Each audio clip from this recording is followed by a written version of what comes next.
gungu na farko barai ne, su guda 5 ne, kuma nan cikin garin Yamai ne an ka kama su. Abin da suke satas suna amfani da bindiga da kuma sauran abubuwa da ake amfani da su don a yi sata,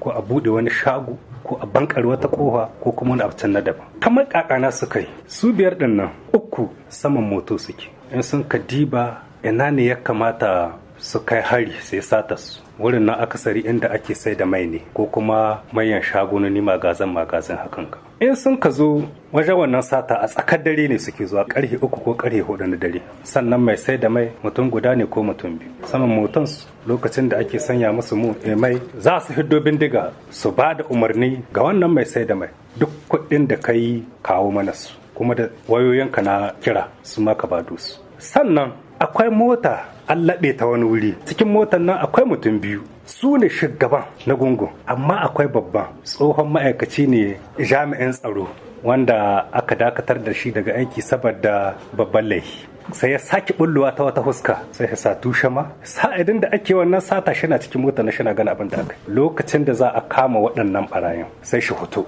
da tushe mata kamar za shi hana a yi sata, alhali ba hana satan ne ba saboda shi ma barawan ne, don shi sa waɗannan masu satan nan su tsere su sulluɓe shi kenan sun sha. Bincike da aka yi na anket an samu mota ɗaya, moto guda wanda ba shi da lamba saboda shi na aka aiki, da bindiga guda 2, guda ta jabu ta roba wadda ka gani sai ka din bindiga ce alhali kuma ba ita bace, da wasu addunoni da masu suka ka da sauran abubuwan da kuka gani. To waɗannan gungu sun aikata sata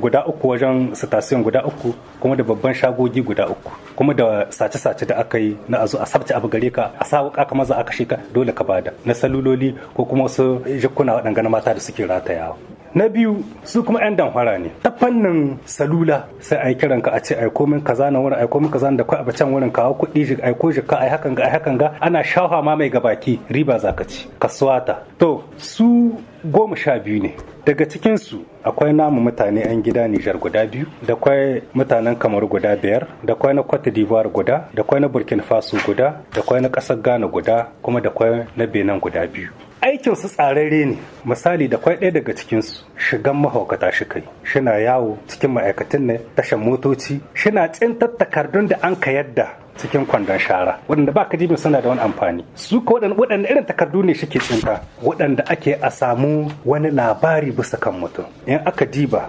suna shina nan, lambar waya tana nan, duk da wasu abubuwa waɗanda ya kamata a samu bisa kai gare ka, sai su diba su gani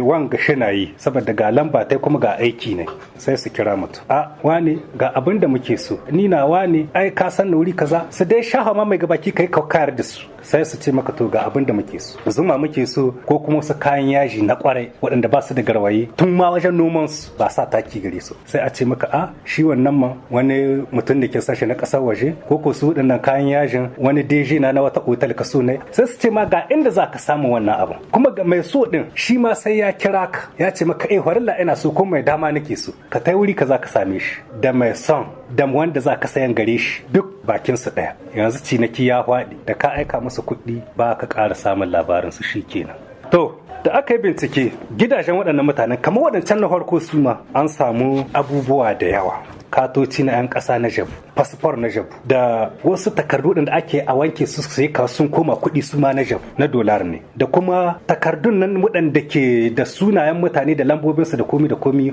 wajen takarda list guda 27. Har da wata kwalba tana da wani sanadari masara shina na ana bincike a gane da komi na, kuma an samu kuɗi jika 381 gare su. Babban abin inda ya ƙarhi waɗanda abin ya shafa, waɗanda sun ka faɗa cikin ramen nasu, sai mu ja hankalinsu da su kiyaye. Ba ka ganin a kira ga waya wani aiko mu kuɗi baka san mutum baka san kuma ce kar da haka na haka aika mishi miliyoyinka, kai ba ka dan so banza. Abinda sun ka samu sun ka gangama miliyan 300 da jika 932 na danhwara.